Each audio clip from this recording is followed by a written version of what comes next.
Hello and welcome to my vintage audiophile channel. This is now my 98th video. Today I'm going to be talking about another system that I have that I just recently got out of storage. It is the JVC JR-S201 receiver and the KD S201 cassette deck. First thing you may notice on it is it kind of looks weird compared to a lot of the standard receivers out there, but don't let looks fool you. It is a great receiver. Came out in 1978. As you can see, this one, and this one, the bulbs burned out, but I do have a line on some replacement bulbs, which I will undoubtedly buy and fix at a later date. But for now, you can see what it is.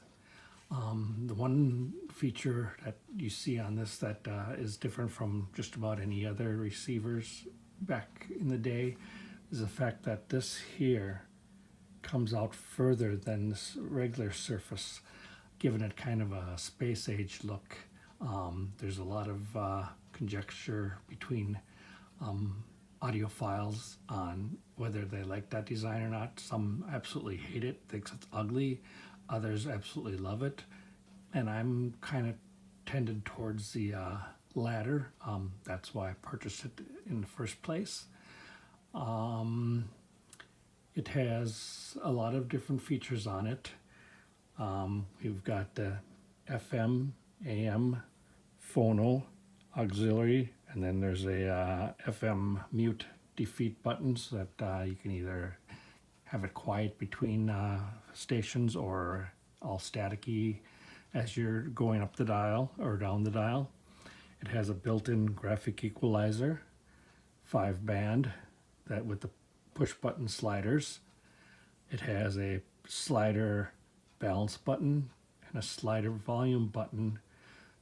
I was kind of reckless in my younger days and didn't really pay much attention, but over the years it became obvious that all of this stuff here is transferred by lithography or whatever you want to call it, and by the button here being so close to the surface here, 3/4 of the indicators for the volume slider are now wore off. Just at the very end over here, you can see just a little bit right there. That's still there, but the rest has been worn off. And on this particular unit, we have the power button, and then you have push buttons for tape 1 or tape 2. You've got a subsonic filter. You've got the you can either defeat or add in the equalizer. There's a tape 1 and tape 2 that you can set to record from one to the other. A mono button so that if you have a mono recording and it's in stereo mode and is all kind of distorted and stuff, you can hit that mono button and it'll make everything sound a little bit better. And then it's also got a loudness button. This big thing here is the dial. It's a round dial, kind of like a Marantz, but more pronounced, to tune the stations in. On the cassette deck, we have phones, I should say, and then you got your line 1, line 2 inputs for microphones, power button. You have a tape select. You can, for either regular high bias or metal tape. There's 2 buttons here that you can do. Most people, or most products back in the 70s, they started using Dolby noise reduction. JVC had their own noise reduction called ANRS, and there's a standard R1S, but then there's also another button you can engage for super ANRS, which further adds to noise reduction. Then you've got something where you can add EQ from the receiver to your recordings, and a bias button, and your standard buttons over here: pause, fast forward, play, record, rewind, and then stop, reject. You've got an output level so that you can increase or decrease the output level of whatever's playing. And then you've got your left and right input levels to be able to control how much of the recording is going so that you don't peak out the meters. The receiver itself is 35 watts per channel, which doesn't seem like a lot, but it really makes up for it. And a lot of people who own these and have owned them for a while and love them say they are on par with your Pioneers or your Morances of the day as far as sound quality. It's a nice, good, clear sound. And without further ado, as you can see, I've got the FM indicator lit up there, so I'm going to briefly turn up the volume so you can hear what it sounds. I have the loudness button on right now to add a little bit more bass, but you don't really need it. I just do it for demonstration purposes. Otherwise, I usually don't even use it at all. But I will turn this up a little bit so you can hear what's playing.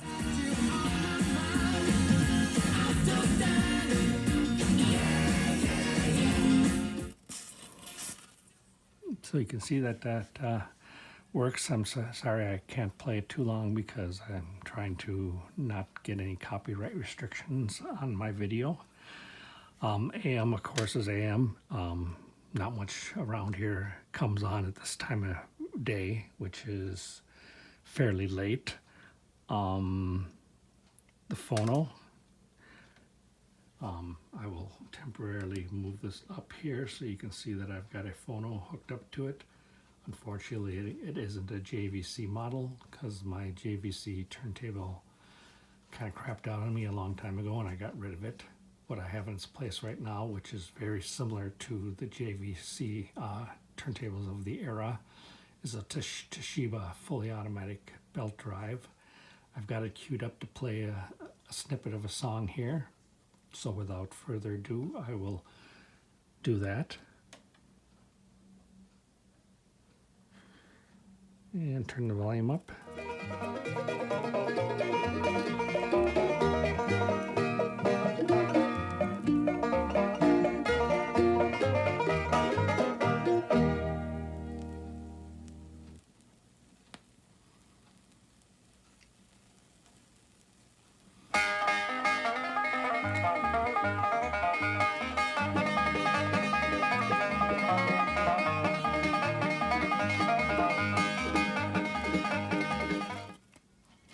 I apologize for the fidelity of that song. It's from a record that's probably about 65 years old right now, so it isn't the best of high fidelity like you would find on your more recent stuff, but that is the demonstration of the turntable working on this system. It has a speed adjustment on here for adjusting the speed of the turntable. Right now, I don't know if you can see it, but the indicators there are showing dead flat. There's no back and forth at all. Then it's got a 35 or 33 and 45 speed selector, or it'll automatically there's an auto on here that will automatically select the speed for you depending upon the what it senses for the size of the record. There's a little sensor under the record there that if it presses down, it will automatically select 12-inch, and if it's not pressed down, like if you have a 45 on here, it'll automatically play 45. Then you've got a stop button and a start button, a cue button, And yeah, it's a pretty nice turntable. I've got a very old needle and cartridge on there, but I haven't used it much, so I'm fairly confident that it's okay. It's a Stanton D51 cartridge and stylus. Doubt if they're even made anymore. I haven't looked online, but it's probably not something that is made anymore. It's probably 40 years old or so, but it still works good. And I'm gonna shut this off now. You say it's all automatic. It will automatically put down on the record, and it'll also automatically eject at the end of the record, which is what I like. I'm kind of lazy that way. Now I will put on the auxiliary here so that you can see the tape player, and this tape player definitely needs some servicing too. Like I say, the light bulb's burnt out. Sometimes this VU meter doesn't work, but sometimes it does. This one here. And I'm gonna play a little snippet of a tape here. The door is kind of sluggish opening. I think it needs a little bit of lube to reinvigorate some of the old grease or whatever they used on there for the parts. And the belt, which I do have a replacement belt, I just haven't gotten around to replacing it yet. The original belt here is probably starting to get a little stretched out because when you do play the tape, it plays at a speed a little slower than it should, so bear with me when I do play it here, just basically to show you that it does work, if nothing else. And